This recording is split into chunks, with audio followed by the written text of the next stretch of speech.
Good morning, my people. I'd like to welcome you to the Foul Playland. As always, I'm your Foul Player. I'm making this video regarding Terence Bud Crawford,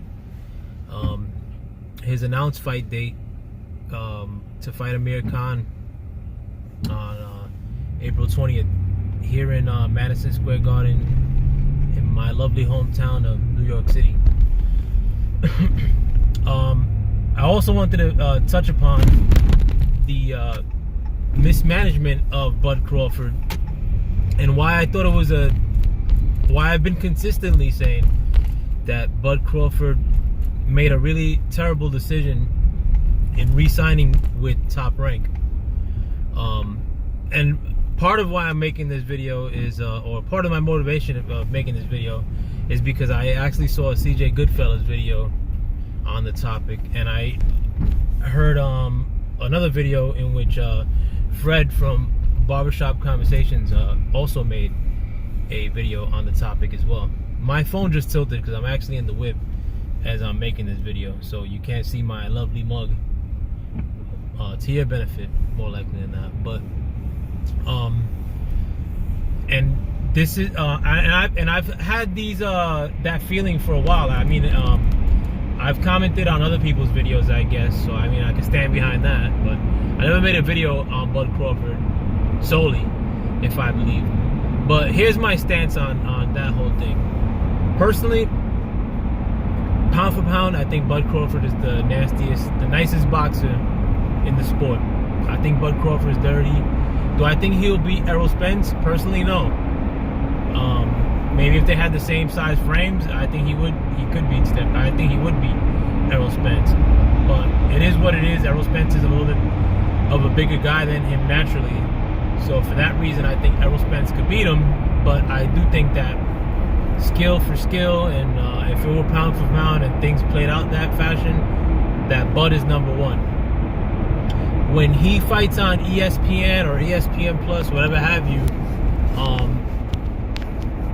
they claim him to be the best boxer in the sport, you know, and I believe, and I sort of, you know, give that some credence. So why, if you have the best boxer, you're announcing a date for an Amir Khan fight, which personally I think is a good fight as far as sellability. He can't match up with any of the PBC guys, so that won't really sell. And I think Khan does have some selling power ultimately, in spite of the knockdowns and in spite of Khan having an affinity for chicks with dicks.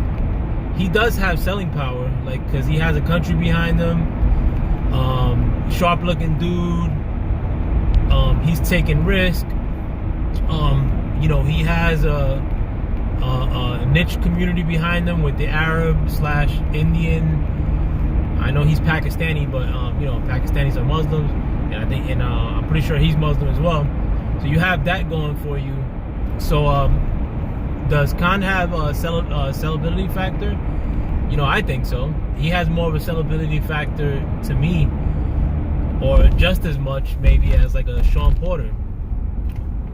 I think, you know, I may sound stupid, but I think Amir Khan, I mean, he could definitely still sell out a stadium in the UK. I mean, they were talking about him being a potential replacement for AJ April Wembley date in April the 13th. So as far as him matching up with Amir Khan, you know, it was a desperate ploy for sure, because he had no other potential people that could afford him. The list was running low, but for them to pick Khan was a pretty good move, in spite, you know, given the circumstances that they were put in.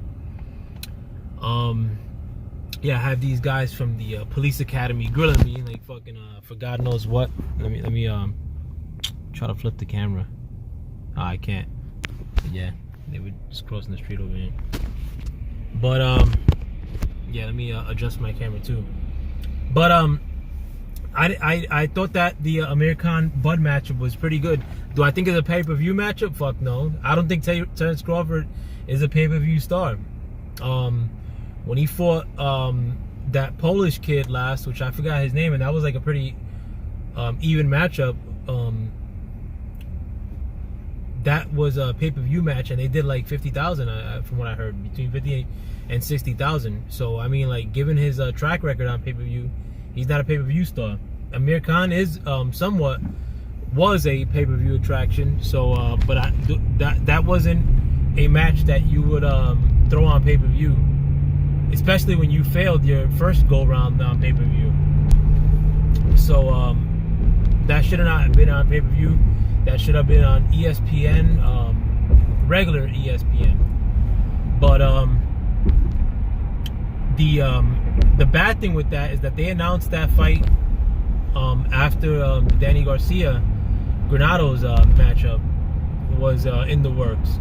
Or I mean, whether it was in the works or not, I mean, you had to have some inclination that Danny Garcia and Adrian Granados were gonna fight in the Barclays on the 20th of April, the same date. So now you're going to be fighting on ESPN pay-per-view, something that's never been done from my understanding, a format like ESPN doing pay-per-view. They're not pumping up that fight, and I don't think they really could pump up that fight, because like, I mean, like, Amir Khan might be sellable to some people that like boxers or fringe fans, but if you're going to put him out there to casuals, and they look up Amir Khan anything, all that's going to come up is him getting knocked out by Danny Garcia, by Canelo, and him having a lust for fucking dude chicks. So I mean, like, that might be sellable with a small fringe of the T within the LGBT community, like, but besides that, you're not going to get more purist fans going in that direction. When you have Granados and Garcia fighting, Granados is a dog. He's had great matchups, and that's free. That's on Fox. So you might have people that don't even know. I mean, boxing fans that don't even know that Bud is going to be fighting on ESPN pay-per-view. And they might look for it on regular ESPN or ESPN Plus, not find it, and then just tune in or to Danny Garcia, or think that maybe they got the dates wrong or some shit. Who knows? But Top Rank is doing a morbid job with Terence Bud Crawford. If you have somebody who you feel is the #1 boxer in the whole land, which this is what ESPN says, which is another side point. ESPN says that Bud Crawford is the best boxer in the world. Top Rank doesn't say that. Bob Arum doesn't say that. Bob Arum is throwing all the rose petals in the world towards Lomachenko's direction, but he's not. He says that Bud Crawford is the best welterweight. He'll stop short of saying that he's the best boxer in the world, because I know what they have planned. They're gonna put all their horses behind Lomachenko when the smoke clears, because they're very big on promoting international fighters. Like, that's their forte. And CJ Goodfellow alluded to that, in that Top Rank doesn't promote black fighters. Golden Boy suffers the same fate, like, where they don't promote black fighters. If you're a black American fighter, it would behoove you not to sign with one of these two outfits. Another thing that I wanted to mention was the fact a lot of people were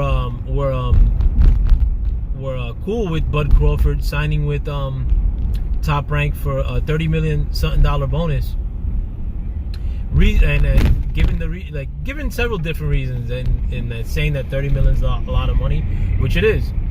Saying that he may get paid $3 million on average per fight, good amount. I mean, you see regular fighters making almost as much, but whatever. Where they said that he was going to be able to take care of his of Bomac and his coaches. I don't see that. I mean, I think every boxer has some sort of duty to pay their team. So it's not like that's a different situation. Every fighter has to take care of their family. Every fighter has to take care of their team to a degree. So I mean, why is Bomac and his relationship to Bud different than everybody else's. You know, why? Because Bomac's Bud's mouthpiece. Like, so you're supposed to take a deal that might not be good, so that you can take care of your mouthpiece, because supposedly you're not comfortable with speaking. And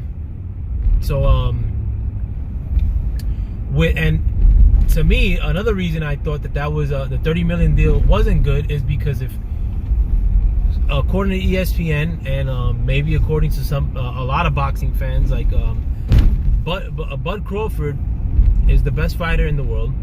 If you have the potential of being the best fighter in the world, the last best fighter in the world is fucking creeping on $1 billion in Mayweather. He's about to retire. Like, why would you take a $30 million deal when the last example of what you're acclaimed to be and claiming to be, and what people are telling you in that you're the best fighter, the last example of the best fighter right before and that's still fighting in your era has made close to $1 billion. Like, to me, that was a stupid deal.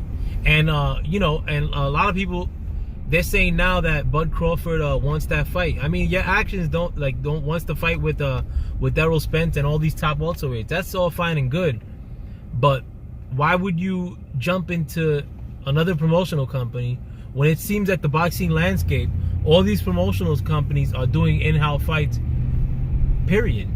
I mean, you might get one-offs like Fury and Wilder, and that's for like mega fights. But Bob Arum, I mean, when they were talking to him about Errol Spence fighting Bud Crawford, he's mentioning A-side and that it would have to be done under their terms. I mean, like, why? I mean, it's not like Bud Crawford is this megastar. He's a fantastic fighter. He's a world-class fighter. But Bud Crawford could walk anywhere in America and people ain't gonna recognize who he is. Bud Crawford could walk in Nebraska and I'm pretty sure people won't recognize who he is, like a mega pay-per-view star or somebody who's the best at his sport in America should be received. So I think that I'm not gonna say that him going to re-signing with Top Rank is ducking, but I think it's it's very easy for him to say that he wants to smoke with Errol Spence and with Thurman and with Porter when you go and re-sign with the outfit that their track record is not making these fights happen, like with PBC fighters in very recent history. And I don't give a fuck if people say, oh, like they do fight with PBC fighters. Those are bottom of the barrel, like the lowest echelon of PBC fighters. Those are dudes that might not even be on the PBC any longer. Nobody goes to make a fight in Top Rank with PBC in recent history unless they're like mega fights. So to me, I mean, there's a little bit of ducking in that. Like, to be frank, I thought it from Jump Street. Like, when Bud re-signed with Top Rank, I thought that there was a little bit of a duck. You know, if you could say that Errol Spence is sort of ducking, which I believe that to be true, Bud Crawford, when he says, oh, like, I'm gonna fight him when I'm the mega A-side and I have all the belts, and I could fight Mikey and I could fight Sean Porter, you know, then you have to give some of that same ire to Terence Bud Crawford for re-signing with Top Rank. That would be like me having beef here in New York with some people from fucking from 4th Avenue, like in my neighborhood, and I live on 6th Avenue, and I'm like, yeah, I really want that beef, and then fucking move to South Dakota. Like, I mean, like, you know, it's putting a barrier in place, fucking for that fight not to happen. And another thing too, I mean, and another important factoid and all that is that if anybody made money with fucking with Top Rank, and that's really recent history, it's fucking Manny Pacquiao. Manny Pacquiao was making bread with Top Rank, and there were people when the man, like, and I always like to bring this up when the Mayweather and Manny Pacquiao fight was a potential fight, they were making Bob Arum seem like he was this fucking like docile little grandpa that fucking wants fights to happen. And what happens a few years later? Manny Pacquiao breaks out from fucking Top Rank, and doesn't seem like he's in good standing with Arum, and you know, fucking I mean, it's obvious that he's not in good standing because he dipped, he broke out. He went to Top Rank, and he's now with the ever hated fucking demons over at PBC, like as some of these Pactards put it. So when it came time for Bob Arum's biggest moneymaker, probably historically, in Manny Pacquiao, he didn't he dipped. He went right to fucking to PBC, and he fucking and the last couple fights that were promoted by Bob Arum, he had beef with the way Arum handled both of those fights. So you have, like, right now, Bud, his position right now is maybe the one or two prize commodity that Bob Arum has, getting treated like the number 2 commodity that Bob Arum has, because he's definitely not getting as much shine as fucking Lomachenko is. And the last person that was Bob's premier money maker, because Bud Crawford ain't gonna make money like Manny Pacquiao did ever. Lomachenko is not gonna make as much money as Manny Pacquiao did ever. So the last example of a big money maker in Top Rank fucking dipped, and he's now with the opposition. He's now with the people that you should have signed with to make these fights happen. So I don't get, like, Bud doesn't get no pass from me, and I fucking can't stand Bomac too. I don't know what it is. Like, I think Bomac ultimately led Bud Crawford into the Top Rank decision. You know, because he had a lot to say about making these fights happen immediately after signing with fucking Top Rank. I mean, like, you know, and it's not like Bud signed for a huge deal, because he got to feel like a real dick right now. You know, you got Anthony Joshua, which that might be a fucking phony baloney deal. He signed before Bud signed with Matchroom, and it was for like 120 something million. Then you have Canelo, who was a fading commodity, who's like losing some of his fanfare, even with, or some of his paying customers with the Mexican fan base. People were fucking cheering Golovkin a lot, or almost as much as they were cheering Canelo when they fought the second time around. And you got a fading commodity, and he signs with fucking the Zone for, I forgot how much, fucking 360 million, I think. No, 356 million to fight with the Zone. I mean, you're a better fighter than what Canelo is, and Canelo's already lost. Canelo was losing some of his fan base, I believe, when he cheated with the steroids, and when he supposedly, people thought that he lost to Golovkin in the first fight. So you must feel like a real fucking herb right now when you got a tenth of what fucking Canelo just made to sign with the Zone. So I think, like, it's up to these boxers. Like, I don't give them any passes. Like, and that's with all of them. That's with, not just with Bud Crawford, but with Errol and like all these other guys that have the potential to surpass Mayweather. And that's with all these welterweights, man. Y'all all acting like pussies right now. Like, all of you guys, like, I mean, at least like 2 or 3 of you in Thurman, somewhat. Like, Thurman ain't going nowhere, because he wasted 2 years. But with Errol Spence, with Bud Crawford, you're all kind of being pussies. Like, fucking, like, you're not gonna make it to where Mayweather made it, and that's by choice. Like, to me, if you would have grabbed the bull by the horns and been fighting 2 or 3 times a year rather than 2 times a year, and been calling out everybody, like, I mean, like, you know, Errol Spence was calling out everybody, but he kind of stopped short when it came to Bud Crawford, and then got into like business mode. I mean, and I understand, and you know, I sort of reason in the fact that that's a big fight, and it won't be a big pay-per-view seller if they fought now. But fuck it, that's the risk you got to take if you think you could beat him. Mayweather wants to come back into the picture, and you have all these belts, and you're the guy that beat fucking everybody on the landscape. Mayweather got to fight you. So that's where you're going to make your bread. And that's where you're going to be the guy that beat Mayweather. Every fight you have after that is a fucking huge fight. But you want to be a pussy and, you know, sort of take on the action. Well, you're going to get sort of rich. You know, you'll come away with the game as a rich boxer and as a world-class boxer, but you ain't going to be no Mayweather. And I'm not saying it like to fucking dick ride Mayweather. Not at all, because Mayweather acts like a fucking bird lately. Mayweather, I got nothing good to say about Mayweather of late. I mean, and I was a big time customer when it came to Mayweather. But that's not like throwing accolades at Mayweather.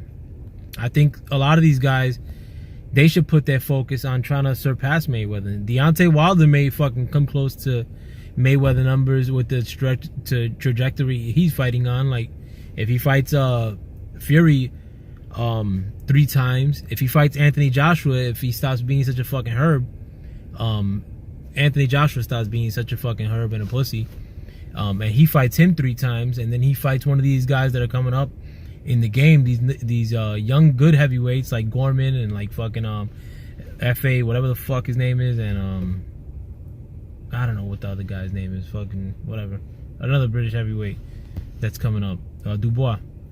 But you know, you could scratch at big time money, you know, with when you're taking risks. You may not make bread in the immediate sense, and you may have to fight hard fights, but fuck it, bro, that's what it is. You're in the hurt business, and you're that. If you think you're that dude, then, you know, go out there and show motherfuckers you're that dude, bro. Like, I can't stand this shit with these dudes, man. Like, you know, and it sucks too because you know, this all happens on the heels of fucking Thurman's stupid ass supposedly injuring his hand. So that's more fucking stagnation for the welterweight division. I don't even want to fucking talk about the welterweight division no more, with the exception of talking bad about these motherfuckers, because it's like it's boring. Like, I don't want to hear it no more. Like, fucking it's on all of y'all, like, fucking for being herbs. And you know, and you should take note, man. Look at Anthony Joshua, bro. He's struggling. He's gonna be struggling to make 10 million like in these next matches coming up. So you try to play it too safe, and you try to be too cute, and you try to act like you're a businessman. Like, you're in the hurt business. You're in the business of making good fights. You make good fights, and you may not get immediate boons and immediate rewards, but fuck it, you'll get them down the line, bro. Like, people gotta come see you when you're cleaning everybody out. Look at Deontay Wilder. Everybody was talking shit. Oh, he made $2.5 million was the most he made on his fight when he fought Ortiz. Now he's not. Now he ain't making no $2.5 million. Now the motherfucker's touching 20 million, and he's gonna touch probably 50 million when he fights Fury this time around. And that's because he's not being a bitch. And there's not one boxer that's not out there fucking pump faking and fronting besides Wilder. Period, bro. I mean, like, you know, he's going out and getting it. Period. You know, that's all I gotta say, man. Like, fuck the welterweight division right now, man. Like, you know, it's disgusting. If I ever make another welterweight video, I'm definitely not gonna review no fucking Mikey Garcia and Errol Spence. I'm not gonna review Adrian Granados unless somebody catches fire or fucking something stupid happens, like fucking then I'll cover that shit. But like the welterweight division is ass cheeks, bro. Like fucking so whatever. Shout out to the entire LDBC. Shout out to the fucking real boxing community. I hope you like this video and you subscribe to me. As always, I'm your Foul Player. Peace.